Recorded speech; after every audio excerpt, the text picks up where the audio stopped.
നമ്മോടെ മരുന്ന് ഈ ഗ്ലാസ് കൊണ്ട് വെച്ചോ. കാലത്തേക്ക് ഒരു തരം കുളിക്കല്ലേ ഉള്ളു.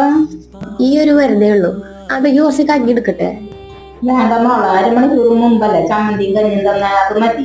കുറച്ച് ചൂട് വെള്ളം വെക്കാം, അമ്മ ഒന്ന് കുളിക്കട്ടെ. ഞാൻ വെള്ളം ചൂടാക്കാം. അല്ലെങ്കിൽ ഒരു കാര്യം ചെയ്യും മോളെ, കുളിച്ച് കഴിയുമ്പോ സമയം വൈകില്ലേ, അപ്പോഴേക്കും ഒരു നേന്ത്രപ്പഴം മുട്ടയും കുടിക്കുക. ഞാൻ പഴം തൊട്ടൊക്കെ പുഴുങ്ങി വെച്ചിട്ടുണ്ടമ്മേ. ഞാൻ വിചാരിച്ചൊന്ന് കുളിച്ചു വന്നിട്ടാവാന്ന്. മരുന്ന് കഴിക്കണ കാരണം ഭയങ്കര വിശപ്പ്. അമ്മേ ഇപ്പൊ കൊണ്ടുവരാം.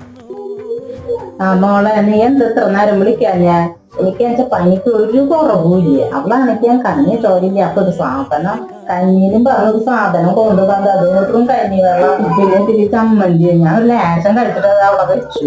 ഒരു ഗ്ലാസ് ചായ ചോദിച്ചിട്ട് എത്ര നേരമായി ഇതുവരെ ഉണ്ടാക്കി കൊണ്ടുവന്നിട്ടില്ല. ഇങ്ങനത്തെ ഒരു സാധനത്തിനാണല്ലോ എനിക്ക് മരുമോളായി കിട്ടിയത്. നീ ഒന്ന് വേഗം വായോ, എനിക്ക് തീരെ പറ്റുന്നില്ല.